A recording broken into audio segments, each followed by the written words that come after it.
오늘 우리에게 주시는 하나님의 말씀 함께 봉독하겠습니다. 오늘 우리에게 주시는 하나님의 말씀은 로마서 1장 6절부터 7절까지 말씀입니다. 로마서 1장 6절, 7절 말씀 우리 한 목소리로 같이 봉독하겠습니다. 너희도 그들 중에서 예수 그리스도의 것으로 부르심을 받은 자니라. 로마에서 하나님의 사랑하심을 받고 성도로 부르심을 받은 모든 자에게 하나님 우리 아버지와 주 예수 그리스도로부터 은혜와 평강이 있기를 원하노라. 아멘. 사도 바울은 오늘 본문 6절에서 로마교회 성도들 역시 사도 바울이 지금까지 모든 이방 사람들에게 복음을 전했고 그 복음을 듣고 믿고 순종하게 이른 사람들처럼 그들과 마찬가지로 예수 그리스도의 것으로 로마 사람들도 로마 성도들도 부름받은 사람이다라고 이야기하고 있습니다. 로마 교회 성도들도 그리스도에게 속한 사람들, 그리스도인이 되었다는 거예요. 자, 그렇다면 그리스도인이라고 불리우는 자들은 어떤 사람들일까요? 오늘 본문 7절 말씀은 그것에 대해서 이야기하고 있는데 우리 7절 말씀 다시 한번 같이 읽어보겠습니다. 로마에서 하나님의 사랑하심을 받고 성도로 부르심을 받은 모든 자에게 하나님 우리 아버지와 주 예수 그리스도로부터 은혜와 평강이 있기를 원하노라. 사도 바울은 첫째로 그리스도인이란 하나님의 사랑을 받은 사람들이라고 말합니다. 지금 로마 교회가 세워진 로마 시는 그 당시에 세계를 제패한 강력한 로마 제국을 이루고 있는 그 제국의 수도입니다. 그렇다면 로마 그 수도에 살고 있는 로마 제국의 로마시에 살고 있는 그 대부분의 로마 사람들은 어떤 삶의 모습을 가지고 살아가고 있었을까요? 우리 이제 앞으로 그것들을 살펴보게 될 건데 로마서 1장 18절부터 끝절인 32절 말씀을 보면 로마시에 있었던 사람들의 삶의 모습은 오늘 미국의 현실과 다르지 않습니다. 그들의 모습은 정말 입에 담기도 어려울 만큼 가증스러운 죄악과 끝없는 방탕의 삶으로 가득 차 있었던 도시가 로마였다는 거죠. 그러나 그럼에도 불구하고 그 속에서 서로의 집에서 조금씩 그렇게 모여 있는 사람들이 있었습니다. 이 사람들은 그리스도인들이었어요. 당시 부도덕하고 죄악이 넘쳐났던 로마 사회의 모습과는 전혀 다른 모습으로 살아가고 있는 한 무리의 사람들이 있었다는 것입니다. 물고기가 바다에서 산다고 해서 그 고기까지 짠 것은 아니죠. 그것처럼 그들은 부독덕하고 죄가 만연하는 로마시에서 살고 있었지만 그들은 그 속에서 거룩한 삶을 살아갔던 사람들이라는 거죠. 자, 그렇다면 무엇이 그들로 하여금 그런 삶을 살도록 만들었을까요? 무엇이 그들로 하여금 당시 사회 풍조와 가치관을 따라 떠내려가지 아니하고 오히려 그 거대한 세상 물결을 거슬러 올라가는 그런 삶을 살도록 만들었을까요? 사도 바울은 그 이유가 그들이 하나님의 사랑하심을 입었기 때문이다라고 말하는 것입니다. 로마교회 성도들은 전에 허물과 죄로 죽었던 사람들입니다. 전에는 허물과 죄로 죽은 사람으로 행하며 세상 풍조를 따르고 공중의 권세 잡은 사탄의 통치와 지배 가운데 있었고 모든 불순종의 아들들 가운데 역사하는 악한 영들의 영향력 아래에 있었습니다. 그래서 육체의 욕심을 따라 살면서 육체와 마음이 원하는 것을 행하는 자들로 하나님과는 상관이 없는 자들이었고 공의의 하나님 앞에 진노와 심판의 대상이 될 수밖에 없는 사람들이었습니다. 자, 그런데 그런 로마의 사람들이 어떻게 그렇게 달라진 삶의 사람이 될 수 있었느냐 하는 거예요. 에베소서 2장 4절 5절 말씀은 저와 여러분이 그리고 로마에 살고 있었던 그 로마의 사람들이 어떻게 변화된 삶을 살 수 있게 되는가 이렇게 얘기합니다. 긍휼이 풍성하신 하나님이 우리를 사랑하신 그 큰 사랑을 인하여 허물로 죽은 우리를 그리스도와 함께 살리셨고 너희는 은혜로 구원을 받은 것이라. 이 세상에서 그들을 끌어낸 것은 무엇입니까? 사탄의 권세에서 저와 여러분을 끄집어낸 것은 무엇입니까? 허물로 죽은 저와 여러분을 그리스도와 함께 살림받게 하는 것은 무엇입니까? 하나님의 다음이 없으신 사랑이다라고 얘기하는 거예요. 우리가 먼저 사랑하신 하나님의, 우리를 먼저 사랑하신 하나님의 사랑입니다. 우리가 하나님의 사랑을 잊게 된 것은 우리가 행한 어떤 일 때문이 아니라는 거예요. 우리가 우리 된 것은 하나님께서 먼저 우리를 사랑하셨기 때문이에요. 사도 요한은 요한일서 4장 10절에서 이렇게 말씀합니다. 사랑은 여기 있으니 우리가 하나님을 사랑한 것이 아니요 하나님이 우리를 사랑하사 우리 죄를 속하기 위하여 화목제물로 그 아들을 보내셨습니다. 사도 요한은 우리가 입은 사랑이 무엇인지 보라고 말합니다. 그 사랑을 우리가 어떻게 입게 되었는가? 우리가 하나님을 사랑했기 때문인가? 아니다. 하나님이 우리를 먼저 사랑하셨기 때문이다. 우리 죄를 속하기 위하여 화목제물로 그 아들을 우리를 위해서 내어주셨기 때문이다. 하나님의 사랑을 입었기 때문이다라고 말하는 거예요. 사도 바울도 로마서 5장 8절에서 이렇게 말씀합니다. 우리가 아직 죄인 되었을 때에 그리스도께서 우리를 위하여 죽으심으로 하나님께서 우리에 대한 자기의 사랑을 확증하셨느니라. 우리가 아직 죄인 되었다는 말이 무슨 말일까요? 하나님을 인정하지 않았을 때에, 하나님을 영원롭게 하지도 않고 하나님께 영광을 돌리지도 아니할 때에, 하나님께 순종하지 아니하고 내 마음대로 살아갈 때에, 내 욕심과 내 마음과 내 뜻을 따라 하나님 없는 사람으로 마구마구 살아갈 때에, 그때가 언제라고요? 우리가 죄인 되었을 때라는 거예요. 하나님께서는 그때에 저와 여러분을 위해서 그럼에도 불구하고 독생자 아들 예수 그리스도를 이 땅에 보내서 십자가에 죽게 하심으로 저와 여러분을 구원하시기를 기뻐하셨다는 거예요. 누가 먼저 사랑했습니까? 우리가 먼저 하나님을 사랑했습니까? 아니면 하나님께서 먼저 우리를 사랑하셨습니까? 하나님께서 먼저 우리를 사랑하셨다는 거예요. 예수님도 요한복음 15장 16절에서 제자들을 향해 이렇게 말씀하십니다. 너희가 나를 택한 것이 아니요 내가 너희를 택하여 세웠나니. 그들이 주님을 택한 것이 아니에요. 주님이 그들을 선택하셨습니다. 먼저 찾아오신 그 하나님의 사랑으로 말미암아 로마 성도들이 저와 여러분이 그리스도께 속한 자가 되었다는 것입니다. 저와 여러분 오직 한 가지 이유 때문에 그리스도인이 되었어요. 하나님께서 그 사랑을 저와 여러분에게 부어주셨기 때문이에요. 누가복음 19장에 보면 당시 로마의 지배하에 있었던 유대 땅 여리고에 세리장으로서 위세를 떨치며 그 일을 통해 큰 부자가 된 삭개오에 대한 이야기가 나옵니다. 1세기의 세리들은 걸어다니는 것이라면 뭐든지 자기 것으로 취했다고 할 만큼 악명이 높은 사람들이었습니다. 로마 정부는 그들에게 세금을 거두어 드리는 모든 권한을 주었어요. 그리고 일정 금액만 로마 정부에다 넘겨주면 아무리 많은 세금을 거둬도 상관하지 않았습니다. 그럼 로마에 넘겨주고 남은 세금은 누구 것이 되죠? 자기 것이 되는 것입니다. 심지어 개인의 사사로운 편지도 열어볼 수 있었대요.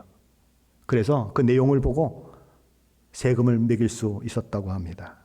그러니 얼마나 그 세리의 부가 이루어질 수 있었겠습니까? 그런데 삭개오는 세리 정도가 아니고요. 세리장입니다. 우두머리예요.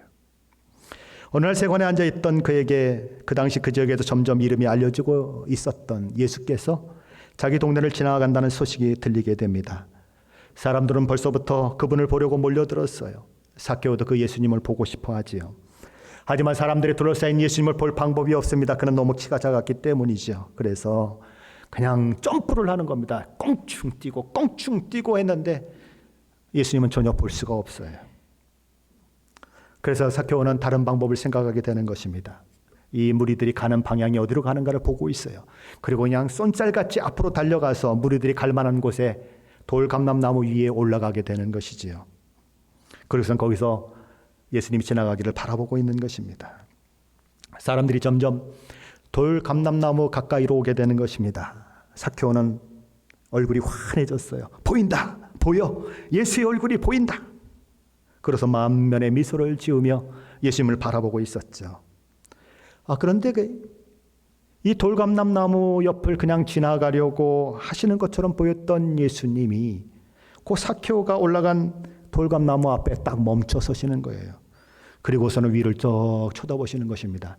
예수님의 시선이 위로 쫙 올라가니까 누가 같이 올라갑니까? 옆에서 함께 따라다니던 사람들의 시선이 같이 올라가는 거예요. 온 사람들의 눈이 다 누구에게 집중됐습니까?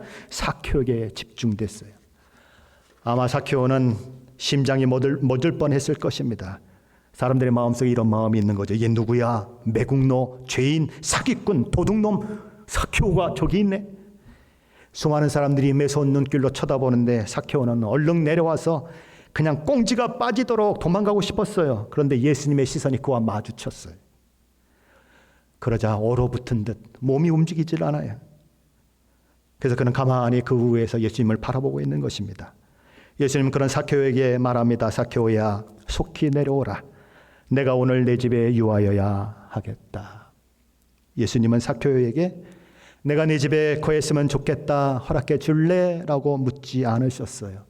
그렇게 부탁하지 않으셨어요. 내가 반드시 내 집에 들어가 머물러야 하겠다라고 명령조로 말씀하셨어요. I must stay at your house today 라고 얘기했어요. 어떻게 해요? I must stay 라고 얘기했다고요. 그의 의견은 물어보지도 않았어요. 내가 반드시 네 집에 거해야 하겠다. 그러니 내려와라. 삭개오는 자기 귀를 의심하게 되는 것입니다. 그러나 예수님은 분명 다른 사람이 아니라 자기 자신에게 말씀하고 계셨어요. 내 집에 거하시겠다고? 여력에 널린 게 집인데 예수님은 삭개오의 집을 선택하셨습니다. 그 집이 어떤 집이에요? 불법 자금으로 넘쳐나는 집이에요. 이웃들이 손가락질하며 피하는 집이에요. 그런데 그날 예수님은 그 삭개오의 집에 들어가셨어요. 군중들은 수군거립니다. 저가 죄인의 집에 유하러 들어갔도다. 삭개오가 예수님을 초청한 게 아니에요. 예수님이 그의 집을 선택하시고 내가 들어가 거하겠다고 하신 거예요. 누가복음 19장에는 삭개오의 집에서 무슨 일이 일어났는지 자세히 이야기하지 않습니다. 예수님이 그곳에서 무슨 말씀을 하셨는지도 자세히 기록하고 있지 않아요. 그런데 예수님이 그곳에 들어가시자 그동안 삭개오의 주인 노릇했던 모든 것들이 뒷문으로 다 빠져나가 버렸습니다. 하나님의 사랑이 삭개오의 대문에 이르자 그 욕심 많았고 탐욕스러운 삭개오의 욕심은 뒷문으로 달아나 버렸어요. 그는 완전히 다른 사람이 되었어요. 그래서 그는 이렇게 말하는 것입니다. 주여 보시옵소서, 내 소유의 절반을 가난한 자들에게 주겠사오며 만일 누구의 것을 빼앗은 일이 있으면 내 갑절이나 갚겠나이다. 그는 예수님을 뭐라고 고백합니까? 주여라고 고백해요. 지금까지 그의 주인은 돈이었어요. 그러나 이제 그의 주인은 더 이상 돈이 아니라 우리 주 예수 그리스도였어요. 그의 마음은 완전히 바뀌었어요. 어떻게 자기 민족을 쥐어짠 세금으로 부자가 된 그에게 이런 놀라운 일이 일어날 수 있을까요? 그에게 있어서 돈은 그 몸 안에 흐르고 있는 피와 같은 거였어요. 그런데 그의 피의 절반을 어떻게 하겠다고요? 가난한 사람에게 나눠 주겠다고 선언하고 있어요. 그리고 누구의 것이든지 빼앗은 것이 있다면 4배로 갚겠다라고 얘기하고 있어요. 레위기 6장을 한번 가서 읽어보십시오. 남의 물건을 도둑질하고 착취한 사람은 어떻게 해야 하는가?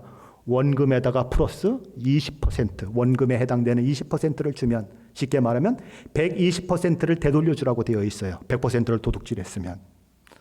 근데 지금 삭개오는 원금의 몇 배를 하겠다고 얘기합니까? 원금의 4배. 율법에는 120%면 충분하다고 얘기했는데 400%로 그렇게 보상하겠다고 얘기하고 있어요. 삭개오가 이걸 진짜 실행했다면 어쩌면 그는 알거지가 될지도 모릅니다. 예수님은 그런 삭개오의 그 고백을 들으시고 마음이 기쁘셔서 이렇게 말씀하셨어요. 오늘 구원이 이 집에 이르렀으니 이 사람은 아브라함의 자손님이로다. 인자가 온 것은 잃어버리는 자를 찾아 구원하려 함이니라. 삭개오는 빼앗는 자였는데 지금은 베푸는 자가 되었어요. 착취하는 자였는데 지금은 자선을 하는 자선 사업가가 되었어요. 그는 생각도 변했고 마음도 변했고 행동도 변했어요. 어떻게 이렇게 놀라운 일이 삭개오에게 일어났을까요? 예수님이 그를 먼저 사랑하시고 그를 먼저 품어주셨기 때문이에요. 저와 여러분에게도 이 하나님의 사랑이 임했습니까? 그 하나님의 사랑이 임해서 그 하나님의 사랑 때문에 내 삶에서 주인인 것들이 다 쫓겨나고 예수님이 주인이 되십니까? 내 삶에 내 욕심과 내 탐욕을 가지고 살았던 나의 모습들이 변하여 방치하고 그저 모으려고 했던 내가 나누고 나눠주고 그런 자로 변해 있습니까? 아니면 변해가고 있습니까? 그런 일들이 저와 여러분에게 일어났다면 저와 여러분은 그리스도인임에 틀림없는 것입니다. 둘째로 사도 바울은 그리스도인은 하나님께서 성도로 부르신 자들이라고 이야기합니다. 하나님께서 부르셨다는 말에 가지는 의미는 뭘까요? 고린도전서 1장 26절 말씀에서 사도 바울은 고린도 교회 성도들을 향해 이렇게 말씀합니다. 형제들아, 너희의 부르심을 보라. 육체를 따라 지혜로운 자가 많지 아니하며 능한 자가 많지 아니하며 문벌 좋은 자가 많지 아니하도다. 너희가 부름을 받고 구원받은 하나님의 자녀가 된 것이 어떻게 되어졌는지를 보라는 것입니다. 너가 육체가 잘났느냐? 너희 지혜가 많았느냐? 너희가 능한 사람이었느냐? 너희가 문벌 좋은 사람이었느냐? 아니었다. 아무것도 아니었다. 너희에게 구원의 조건이라고 하는 것은 한 가지도 없었다. 하나님 먼저 찾아오시고 너를 부르셔서 구원을 얻게 하셨다. 사도 바울은 고린도전서 1장 23절 24절에서 십자가에 못 박힌 그리스도, 복음이 유대인에게는 꺼리끼는 것이요 헬라인에게는 미련한 것이라고 취급받고 있지만 오직 부르심을 받은 자들에게는 유대인이나 헬라인이나 그리스도는 하나님의 능력이요 하나님의 지혜이다 라고 선포합니다. 부르심 가운데 들어오면, 부르심을 받게 되면 놀라운 구원의 역사를 경험하게 된다라고 이야기하는 것입니다. 이 부르심은 예수 그리스도의 십자가 죽으심과 부활, 그리고 복음을 받아들임으로써 구원에 이르게 하는 부르심입니다. 부르심은 일반적으로 두 가지로 생각할 수 있습니다. 복음으로 초대되는 일반적인 부르심이 있고, 복음으로 초대될 뿐만 아니라 그 초대된 것에 그치지 않고 더 나아가서 복음을 통해서 구원에 이르게 되는 특별한 부르심이 있습니다. 이 특별한 부르심은 구원에 이르게 하는 효과가 있는 부르심이라고 해서 신학적으로는 이 부르심을 가리켜 유효한 부르심, 효력 있는 부르심이라고 부릅니다. 복음으로 초대되는 것은 일반 부르심이지만 구별되는 구원에 이르게 하는 효력 있는 부르심이다라고 이야기함으로써 그것을 특별한 부르심이다라고 이야기하는 것입니다. 마태복음 22장에 보면 혼인잔치에 대한 비유가 나와요. 예수님은 이 비유를 하시면서 이렇게 말씀을 시작하셨습니다. 천국은 마치 자기 아들을 위하여 혼인잔치를 베푼 어떤 임금과 같으니라. 자, 자기 아들을 위하여 혼인잔치를 베푼 어떤 임금에 대해서 왜 예수님이 이야기하고 있는가? 무엇 때문에요? 천국을 설명하기 위해서다. 그래서 천국은 하고 말씀을 시작하신 거예요. 그러니까 저와 여러분은 그것을 생각하면서 오늘 설교를 들어야 하는 것입니다. 임금은 이미 자기 왕자의 그 결혼식을 위해서 여러 사람들에게 초대장을 보낸 바 있습니다. 이제 얼마 후에 우리 아들이 결혼하게 될 텐데 여러분 그때 내가 사람들을 보내서 이제 때가 됐습니다. 우리 아들을 위해서 이제 결혼식이 열립니다 라고 통보해 드리면 그때 오십시오라고 이미 미리 초청장을 보내놨어요. 마침 때가 됐습니다. 이제 아들을 결혼시킬 때가 됐어요. 결혼식을 치러야 할 때가 됐어요. 그래서 그분들에게 오십시오라고 이야기를 했어요. 그런데 이 사람은 이 핑계대고 저 사람은 저 핑계대고 참여하기를 거부하는 것입니다. 이미 모든 것은 다 준비되었는데, 잔치는 다 준비되었고 음식도 다 준비되었고 식장도 다 준비되었고 신랑도 신부도 다 준비되었는데 하객이 없어요. 그래서 임금은 혼인잔치에 초대되지 않는 수많은 사람들을 불러오라고 이야기하게 되는 것입니다. 그래서 길로 가고 밭으로 가고 들로 가고 산으로 가고 강으로 가고 수많은 사람들을 다 모아서 그 잔치 자리에 오게 만드는 것입니다. 그냥 인산이네 수많은 사람들이 잔치 자리에 모였어요. 근데 임금이 가만히 이렇게 나와서 모인 사람들을 보는데 그 중에 유독 홍일점처럼 또는 청일점처럼 그렇게 보이는 사람이 한 사람이 있었어요. 이 잔치에 들어오기 전에 이 결혼식에 합당한 옷을 다 입고 거기서 제공한 옷을 입고 예복을 입고 들어와야 하는데 한 사람이 그냥 예복을 입지 않고 자기 옷만 입고 들어와 앉아 있는 사람이 있었어요. 그런데 그 사람을 향해서 이 임금이 뭐라고 얘기합니까? 그를 바깥으로 내쫓으라라고 말합니다. 그런데 그냥 뭐 일반 식장 같으면 그냥 바깥으로 내쫓았다라고 얘기하면 그만이지 않습니까? 그런데 이 혼인잔치 비유는 뭐에 대한 비유라고요? 천국에 대한 비유라고요. 그래서 이렇게 써 있습니다. 임금이 사환들에게 말하되 그 손발을 묶어 바깥 어두운 데에 내 던지라. 거기서 슬피 울며 이를 갈게 되리라 하니라. 예복을 입지 않고 잔치자리에 들어온 사람은 쉽게 말하면 천국에 들어가지 못한다는 거예요. 천국 바깥에 쫓겨나 슬피 울며 이를 갈게 될 것이다 라고 얘기하는 거예요. 자, 그러면서 이 혼인잔치의 비유가 마무리되면서 마태복음 22장 14절 말씀은 이렇게 끝을 맺습니다.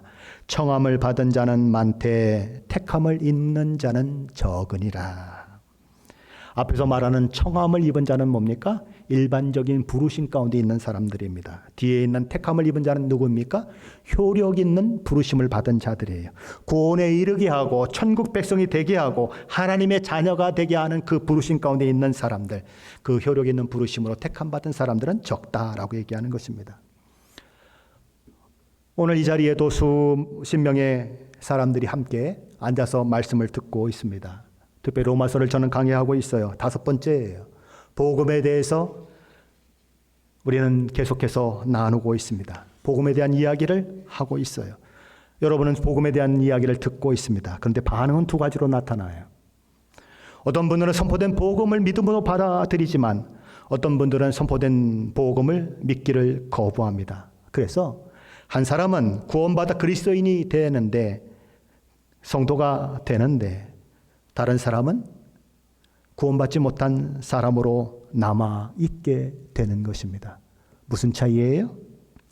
믿는 사람은 효력 있는 부르심을 받은 자들이고, 믿지 않는 자들은 단지 일반적인 부르심에 아직도 머물러 있는 것입니다. 이 효력 있는 부르심은 성령의 역사로 말미암아 어떤 사람을 실제적인 구원에 이르게 하는 그런 부르심이에요. 복음을 전하는 사람들을 통해서 또는 복음이 없는 곳에 파송된 선교사를 통해서 복음이 선포되고 복음에 초대되는 것은 일반적인 부르심입니다. 그리고 선포된 복음을 듣고 회개하고 돌이켜 우리 주 예수 그리스도의 십자가 복음을 마음으로 믿고 받아들임으로써 우리 주를 구세주로 고백하며 그분의 통치와 다스림을 받아들이는 자는 구원에 이르게 되는데, 거기까지 이르게 된 부르심을 가리켜서 효력 있는 부르심이다라고 이야기하는 것입니다. 자, 그런데 이 성경에는 일반적인 부르심에는 이르렀지만 효력 있는 부르심에 이르지 못한 안타까운 한 사람의 이야기가 기록되고 있습니다. 마태복음 19장에 나오는 재물이 많은 한 청년이 바로 그 주인공이죠. 누가복음 18장에 보면 그는 직업이 관리다라고 기록되고 있습니다. 아마 유대 종교 지도자들 중에 한 사람이 아니었는가 생각하는 것입니다. 그와 예수님의 대화의 내용들을 종합해 본다면 그는 경건하고 정직하고 젊고 부유하고 크게 존경받고 영향력이 있었던 그런 사람입니다. 바로 이런 사람이 예수님을 찾아왔어요. 그리고 자기에게 영생이 필요하다고 하는 이야기를 하게 되는 것입니다. 마태는 이 사건을 기록하면서 그렇게 멋진 사람이 예수님께 나와 내가 어떻게 하면 영생을 얻으리까라고 묻는 그 모습을 보면서 너무 감탄을 하는 것입니다. 너무 감동을 해요. 그래서 그는 이 말씀을 기록하면서 보라라고 하는 말을 거기에 써붙입니다. 보라, 영어로는 behold, 그걸 쓰는 거예요. 너무 놀라서, 너무 감탄해서 보라라고 얘기하는 거예요. 근데 웬일인지 우리 개역개정 성경은 그 말을 쓰지 않고 있어요. 어떨 땐 참 우리 개역개정 성경이 답답해요. 왜 이런 것들을 빼놓는지 모르겠어요. 얼마나 중요한 단어인데.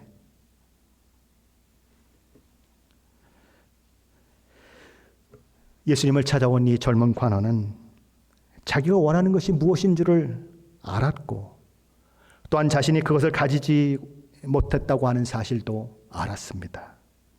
그는 다른 모든 것은 다 가지고 있었는데 영생만큼은 자기가 가지고 있지 못했음을 알았습니다.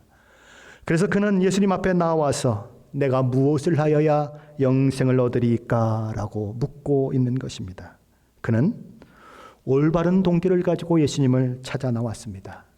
그는 예수님 앞에 나올 때에 또한 오만하거나 주제넘는 행동을 하지 않았습니다.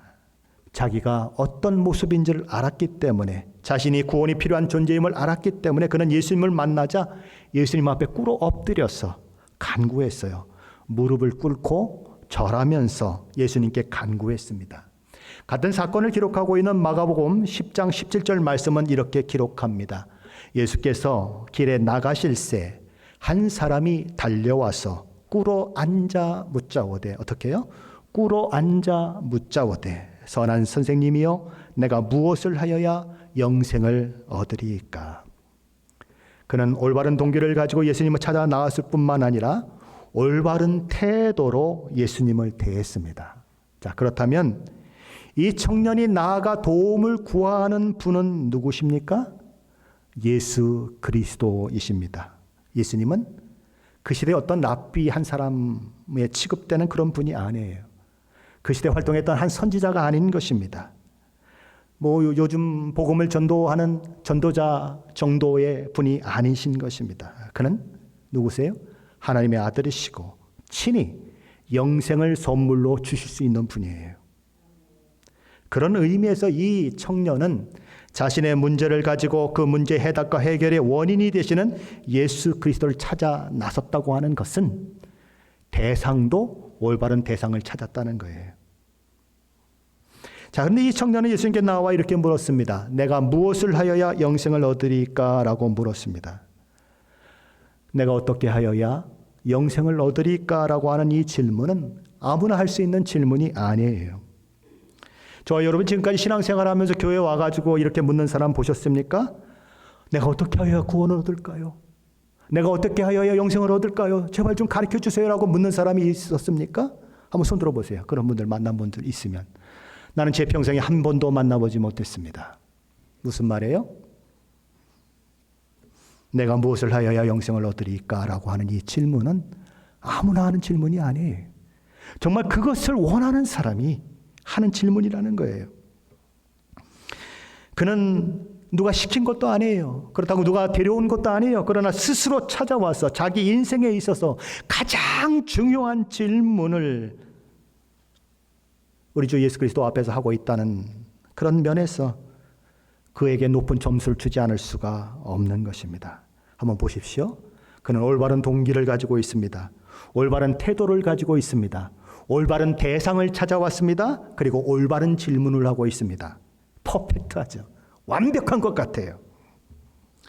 그런데 그런 부자 청년의 마음속 깊은 것을 알고 계신 우리 주님은 정말 기상천외와 같은 질문을 그에게 던지시는 것입니다. 기상천외와 같은 대답을 그에게 하시는 것입니다.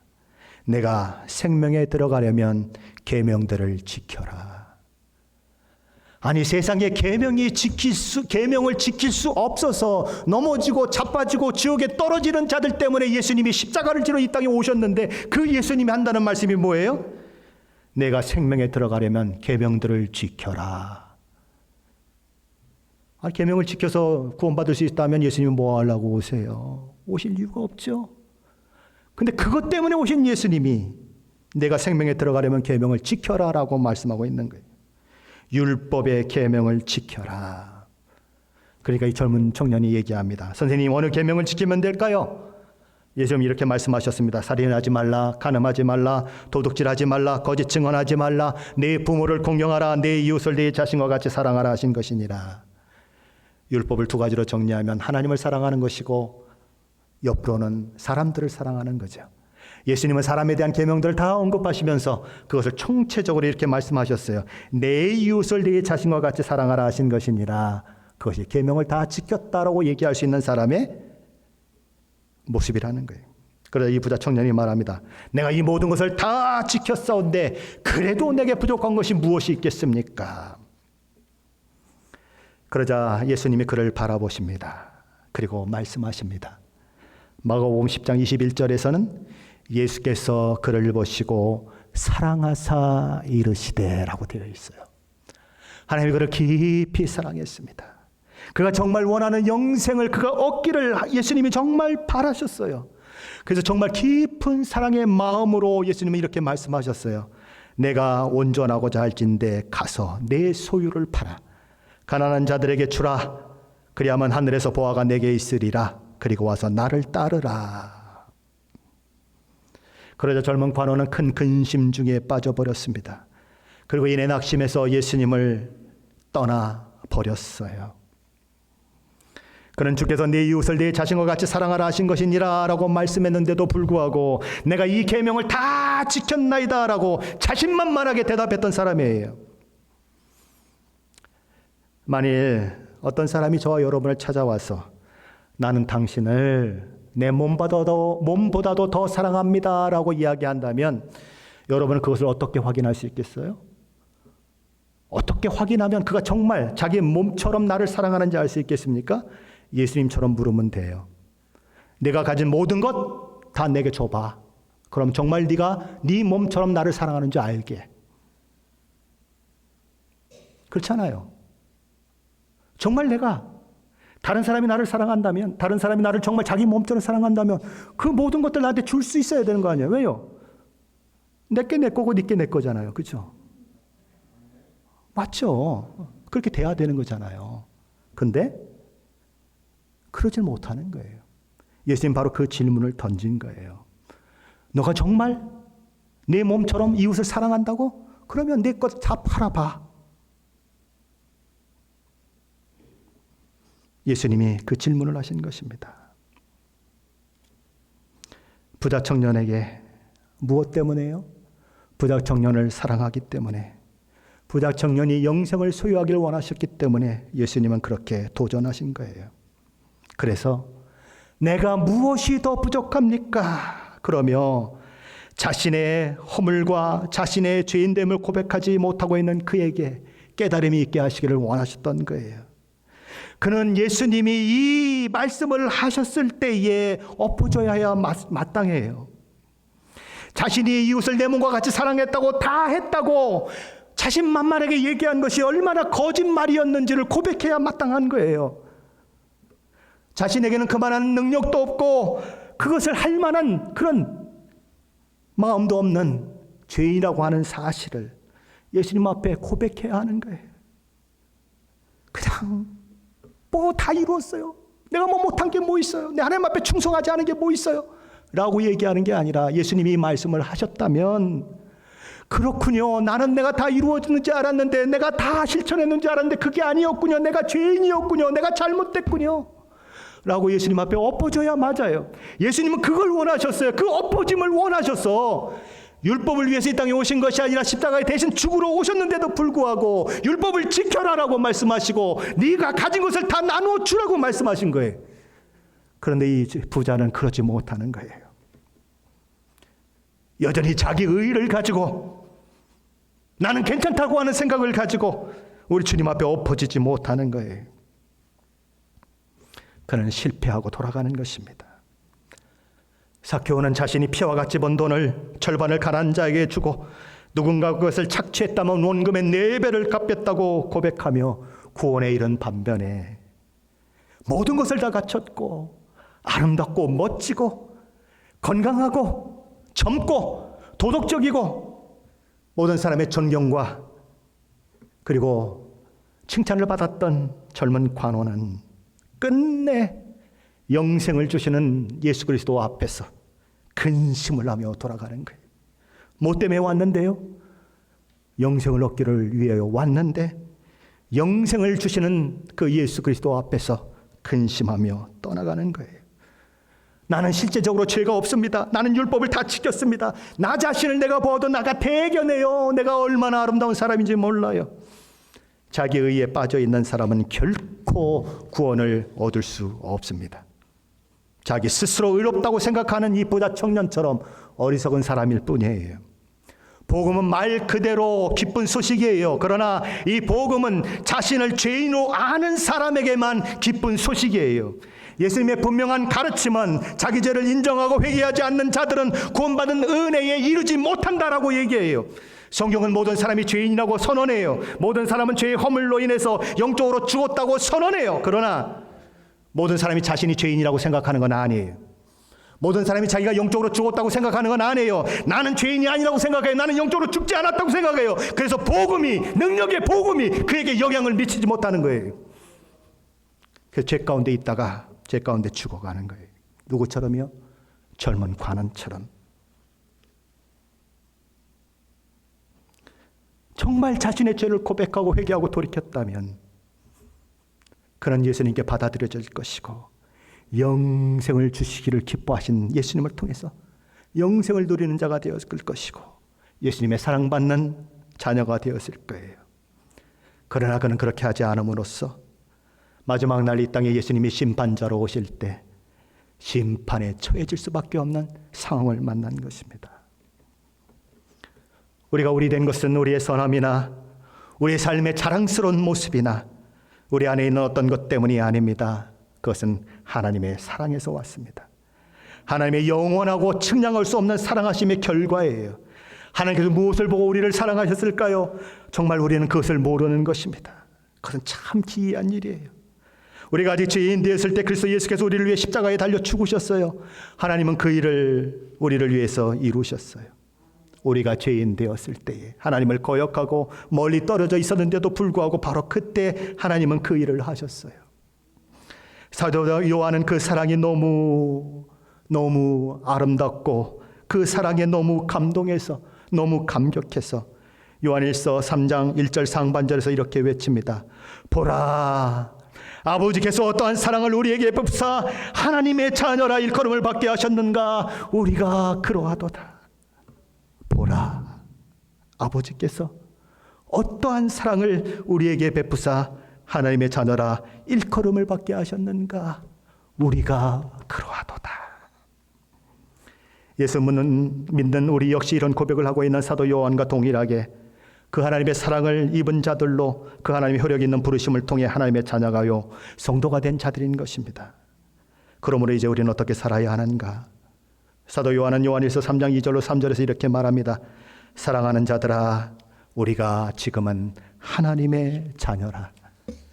장래에 어떻게 될지는 아직 나타나지 아니하였으나 그가 나타나시면 우리가 그와 같을 줄을 아는 것은 그의 참모습 그대로 볼 것이기 때문이니 주를 향하여 이 소망을 가진 자마다 그의 깨끗하신 것 같이 자기를 깨끗하게 하느니라. 사도 베드로는 베드로전서 2장 11절 12절에서 이렇게 말합니다. 사랑하는 자들아, 고리민과 나그네 같은 너희를 권하노니 영혼을 거슬러 싸우는 육체의 정욕을 제어하라. 너희가 이방인 중에서 행실을 선하게 가져 너희를 악행한다고 비방하는 자들로 하여금 너희 선한 일을 보고 하나님께 영광을 돌리게 하려 하심이라. 저와 여러분이